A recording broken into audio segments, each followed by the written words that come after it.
the story, the fantastically true story of Herbert A. Philbrick, who for 9 frightening years did lead 3 lives.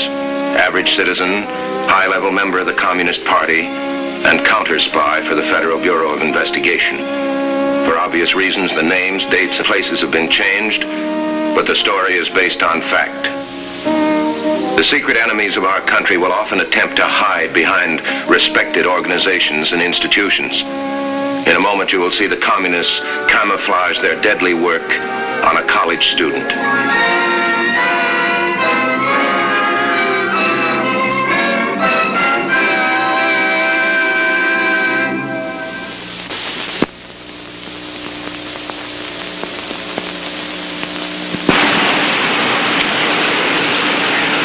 Time since you've been to college, and it should be exciting to get back on a campus.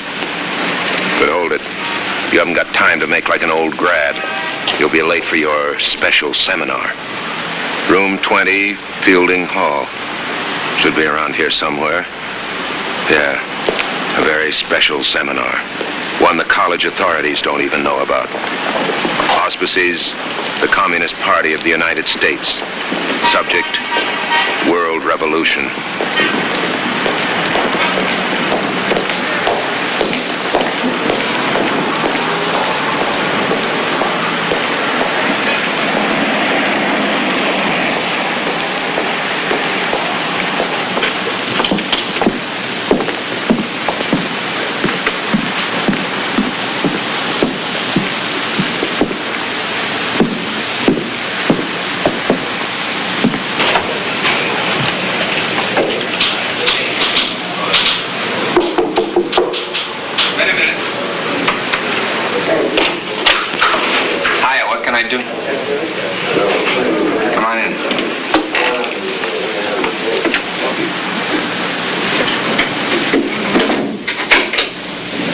Expecting you, comrade. Comrades, this is Comrade Herb from Educational Division. But I thought this apparatus worked independently of the district structure. That's right, it's your show. I'm here just as an observer. Fine. As a matter of fact, you're right on cue. Educational Division ought to have the answer to the question we just raised. Oh? Is the victory of socialism in the Soviet Union now complete? Well, I would say so, yes, in a general way. You're wrong, comrade.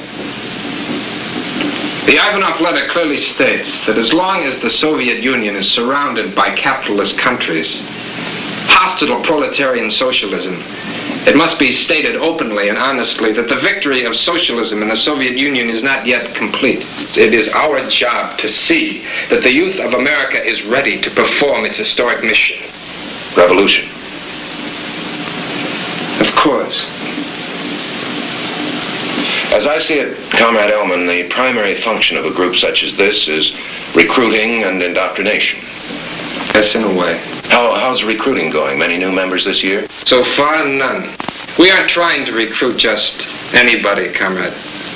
We're after quality, not quantity. Skill, intelligence, scientific knowledge, family, contacts. Students who will one day occupy positions of trust and importance. You see, one such person in the right place at the right time. Well, comrade, we too have nuclear weapons, don't we? We started the semester with over 700 potentials here at Belfort.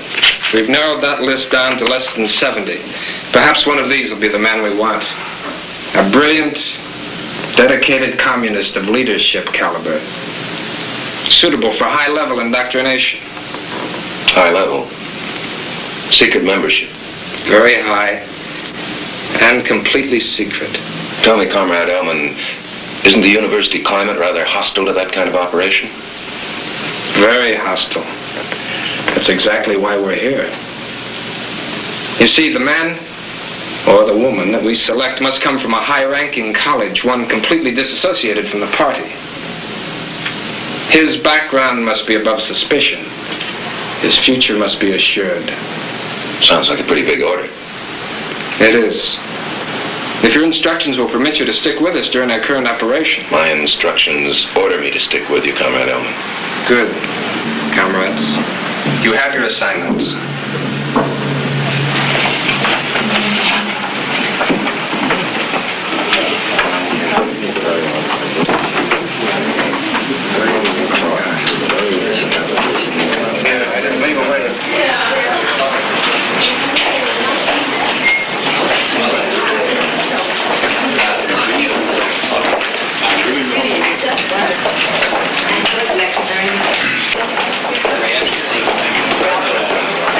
Belford College. Quiet, dignified, top academic standing, one of America's best-known institutions. It ought to be above suspicion. It is. Every seat of learning is a natural enemy of force, dictatorship, communism. You heard Comrade Elman Philbrick. That's why he's here. The comrades always hunt the best, the most imposing structure to hide behind, to try to undermine, to destroy.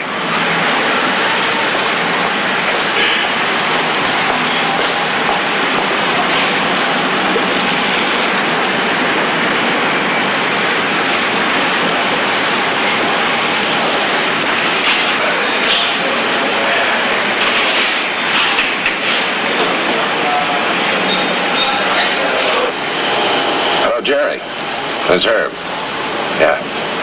Listen, I hear they're running a pretty good tennis match this afternoon. I thought you might want to take it in with me. Good. Okay, I'll see you there.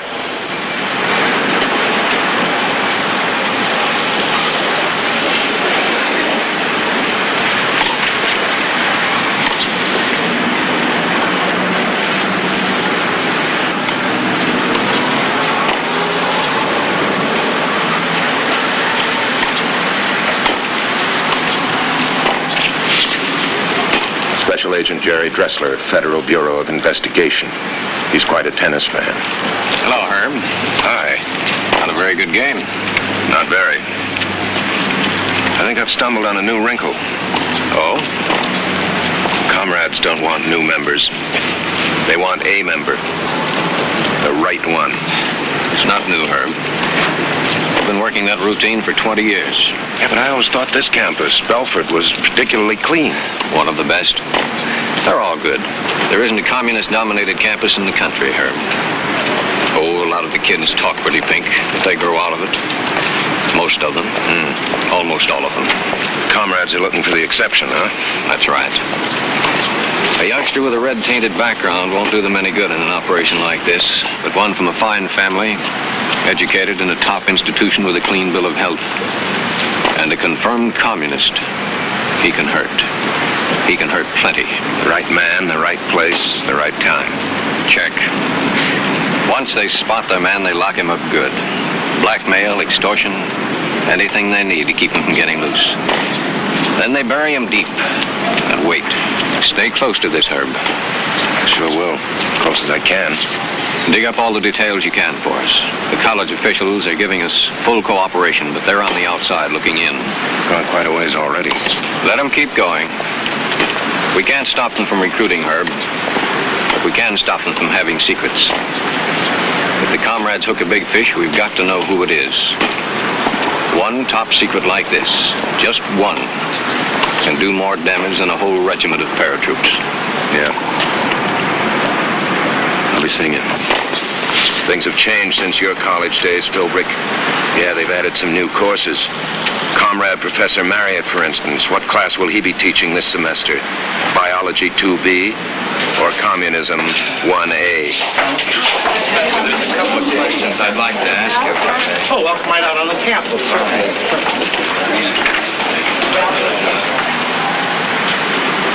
Just a group of interested students tossing some ideas back and forth. Free and open discussion between pupil and teacher. Nothing wrong with that. That's the American system of education. Nothing wrong with it, as long as it stays free.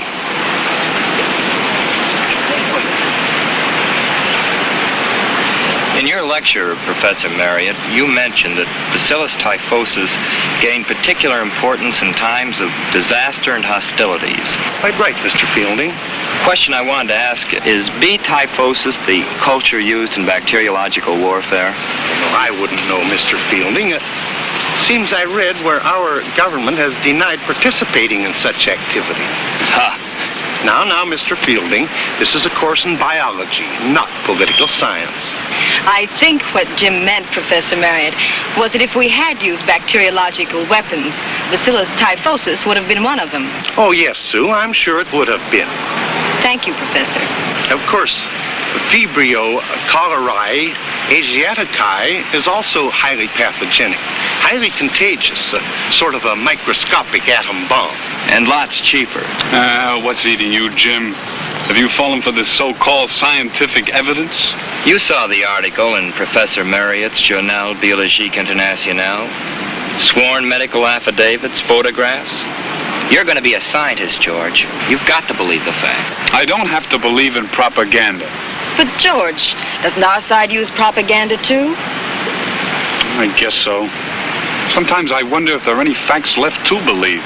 I guess there are some kinds of bacteria you can't fix and stain and see through a lens. Highly pathogenic, highly contagious. The germ of an idea, of doubt, of treason. Golly, we'll be late for help and hygiene. I know you don't have to believe in any propaganda. Bye, Professor. Thank you, Professor. Over 600 members of the faculty at Belfort, professors, lecturers, instructors, and the comrades have only managed to hook one. But that's enough, more than enough.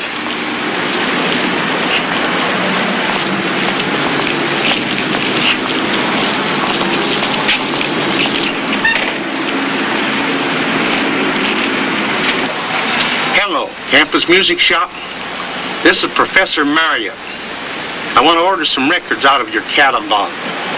Yes, on approval. Now I want numbers 1, 3, 4, and number 106. Now I'm quite sure I want that one. Comrade Ellman's making out report cards, all right. Only I don't know what's a passing grade. 134, 106. Those aren't numbers of records. They've got a deeper meaning for the comrades. But how can you spell out a name, the right name, with nothing to go on but a row of figures? Thanks. See you later.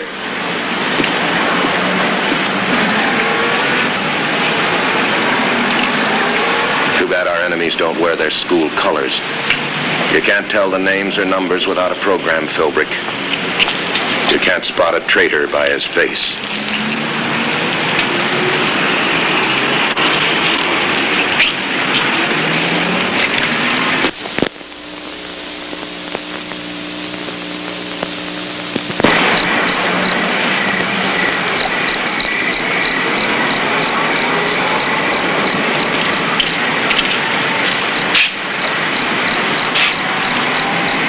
College schedule of final examinations. There's one they left off the list. It's going on right now. Room 11, Student Union. I know the faces now. Too many faces. Jim Fielding. His great-grandfather built 2 railroads and Fielding Hall. His grandfather was at Valley Forge. So what? That wasn't Jim's fight either. But the comrades could use him in their fight, all right. Sooner or later, he'd be a multi-million-dollar asset. Howard Ainsworth, captain of the Belfort varsity. He's going into the Foreign Service after he graduates. Maybe someday he'll be an ambassador. Yeah, but whose? George Marvin, Phi Beta Kappa, magna cum laude. His major's biochemistry. Who knows? His minor could be treason. Sue Davis. Half the men at Belfort would like to change her name. Maybe she will tonight, to Comrade. Wouldn't be the first time the comrades have broken into the social register. The FBI doesn't operate on guesses. They need facts. Special Agent Dressler isn't asking me for hunches. He wants the straight dope. And I'm no closer than I was a month ago.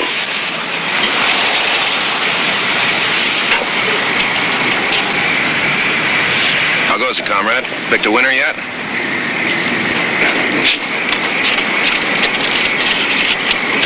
Comrade Ellman isn't very talkative tonight. What's the matter? Doesn't he trust me?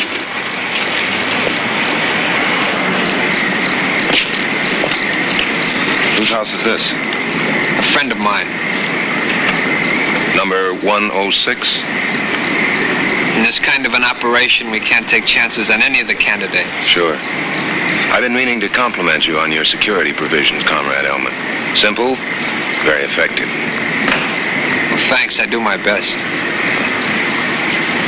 Number 106. Pass the final exam and they're in. They win the prize, the booby prize. Yeah, but who comes to claim it? There's a face goes with that number, and a name, and a life. But whose? Visitors to a fraternity house usually use the front door. But this isn't exactly a social call. What was it Dressler said? When they spot their man, they'll lock him up tight.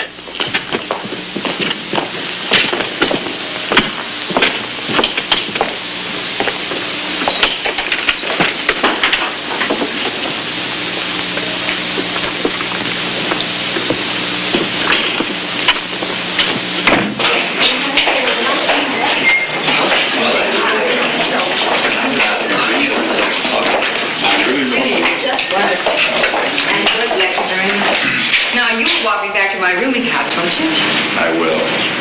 Don't you want to? Well? Sure. Now I gotta go to my locker. I'll put on a time each at the library. Okay. This is great. All I needed was another occupation, housebreaking. The end justifies the means.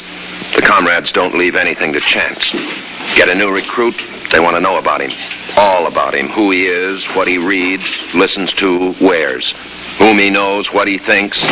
Facts, big facts, little facts, more than he knows about himself. They'll be useful sooner or later. The end justifies the means, including blackmail. Look, Herb. He's got 11 8/10% of Central Northern Common in his own name. It's a big chunk. Yeah, it'd be pretty nice to have around. If he decides to play. If isn't in our dictionary, comrade. You know that.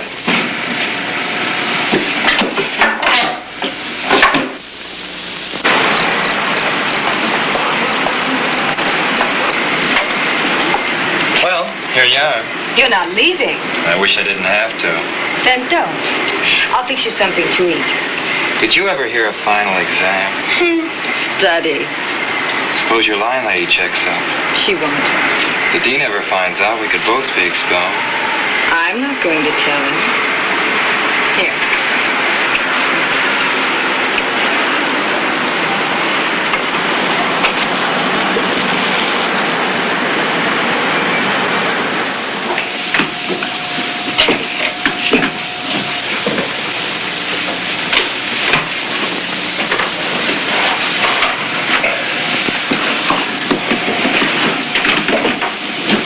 Late, comrade.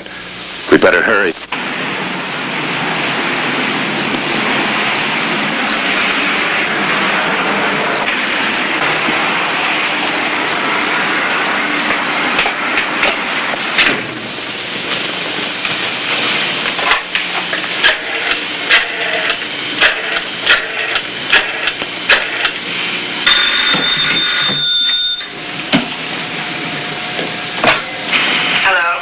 So far, so good. 10-6 is on his way there now. Thanks, Sue.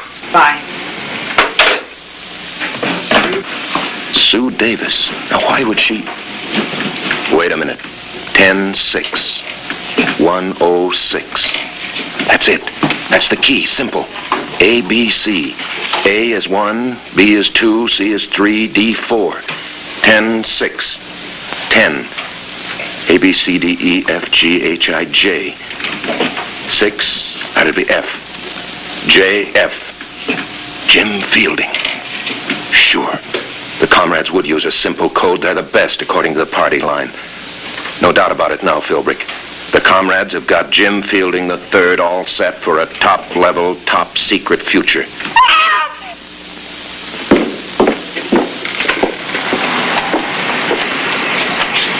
Hold it, Philbrick. Comrade Elman might not approve. Remember, no coaching during final exams. Take him away, officer! Lock him up! He's dangerous! He's a... It's ridiculous. I never saw her before in my life. You better stick around, young. All right, take your hands off me. Now, miss, suppose you calm down and tell me what happened. I guess I wasn't friendly enough. He got tough. Real tough. Well? What kind of a deal is this anyway? I never touched her. I never saw her before. No? Then you must be a pretty fast worker. What's your name, son? Fielding. At least that's what he said his name was. James Fielding III. You wouldn't think a fellow with a name like that would... Son. Come on, son. Look, you can't arrest me. I know my rights. All right. Tell us who the Stop. Good evening, officer. What seems to be the trouble? Good evening, Mr. Gresham. One of the college kids wants to be a tough guy. Oh, I can't believe that. This young man is one of the outstanding students on the campus. I'm sure there must be some sort of misunderstanding. Misunderstanding? I'll say there was. Well, after all, there doesn't seem to have been any real harm done. This lad's whole career is at stake. His future. Ah, forget it, mister. This is some kind of a frame-up. You're wasting your breath. Take it easy, Jim. Just leave everything up to your lawyer. Comrade Gresham's a pretty well-known attorney. Seems almost all his clients get a special invitation to appear before a congressional committee.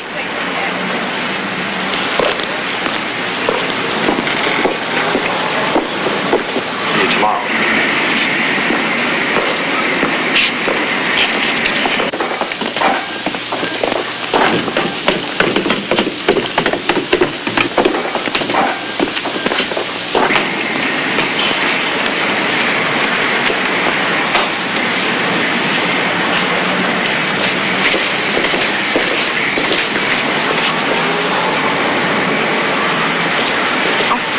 Tape recorder. Nice work.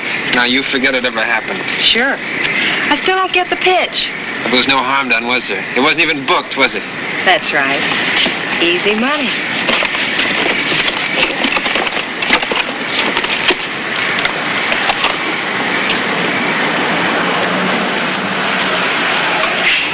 What kind of a deal is this anyway? I never touched her. I never saw her before. Well, you must be a pretty fast worker. Heard enough? It was some kind of a frame-up. Of course. The typical fascist police shakedown. They'd have never made it stick. I know my constitutional rights. Why, I could prove I was with you. You were with me and get us both expelled? You'd have paid off and kept on paying. Blackmail's an old Gestapo trick, Jim. How'd you get a hold of the tape? Well, you've got friends. Good friends. Like the man that helped you last night, for instance. We're all your friends, Jim. We? I've been a member of the Communist Party for over 2 years. The review board sent me here to assist Comrade Ellman. How about it, Jim? You ready to sign up? Sure. Sure I am. But Any doubts, Jim? not about the party. It's my old man. He's pretty influential. He might make trouble. Well, forget that. He's not going to know. Nobody's going to know. You see, your membership is going to be secret even inside the party. You see, your usefulness will depend upon our keeping it a secret. There's nothing to worry about, comrade. That's right, comrade. Nothing to worry about. Not anymore.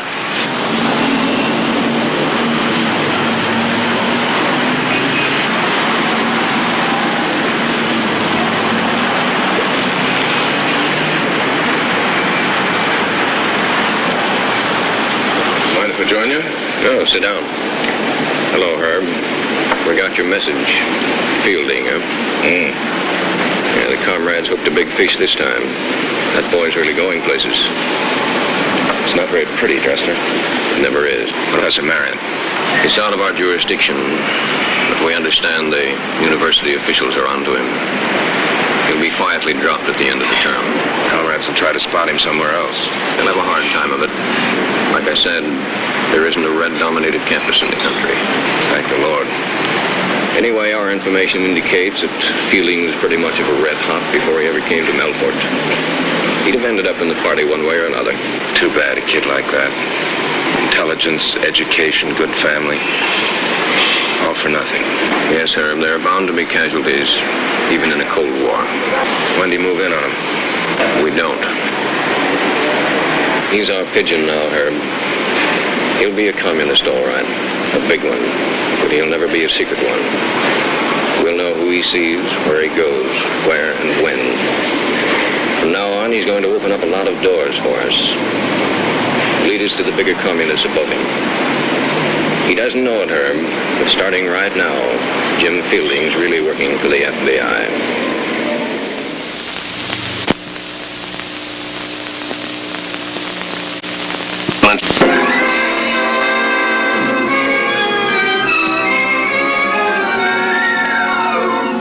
This is the story, the fantastically true story, of Herbert A. Philbrick, who for 9 frightening years did lead 3 lives. Average citizen, high-level member of the Communist Party, and counter-spy for the Federal Bureau of Investigation. For obvious reasons, the names, dates, and places have been changed, but the story is based on fact. Our story concerns the Communist Party's secret police and their plans to trap a counter-spy.